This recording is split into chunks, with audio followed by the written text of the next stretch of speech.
વડોદરાના માંજલપુર વિસ્તારમાં કોર્પોરેશન દ્વારા બનાવવામાં આવેલી એક આંગણવાડી આજે અવ્યવસ્થાનું ઉદાહરણ બની રહી છે।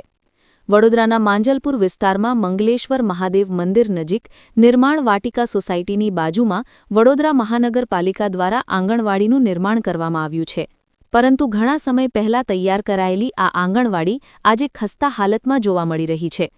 આંગણવાડીમાં દરવાજા તૂટેલા હાલતમાં છે, અંદર લાઇટ બંધ છે, ઓટલાની ટાઇલ્સ તૂટી ગઈ છે અને સમગ્ર મકાનની કોઈપણ પ્રકારની દેખરેખ લેવામાં આવતી નથી।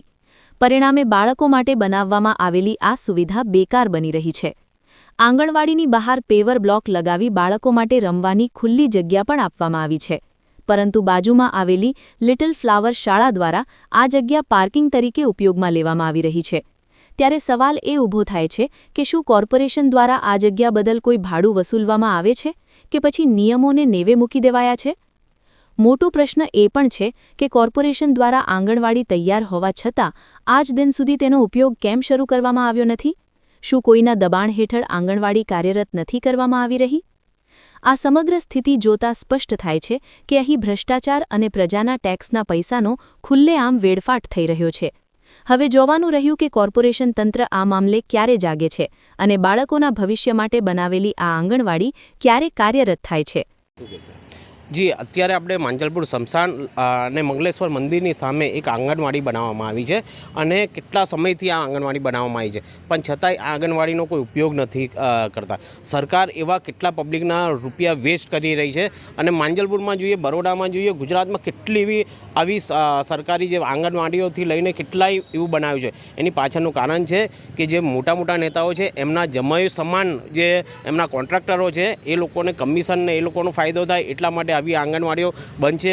માંજલપુરમાં બીજી બી એવી કેટલી જગ્યાઓ છે કે જે સરકારે બનાવી છે પણ એનો ઉપયોગ નથી કરતી। તો આ ભ્રષ્ટ અને ખાસ કહીશ કે આ આંગણવાડી એટલા માટે ચાલુ નથી થઈ આટલી કેટલી, અને સરકારી સ્કૂલોની બી હાલત અત્યારે ગંભીર છે।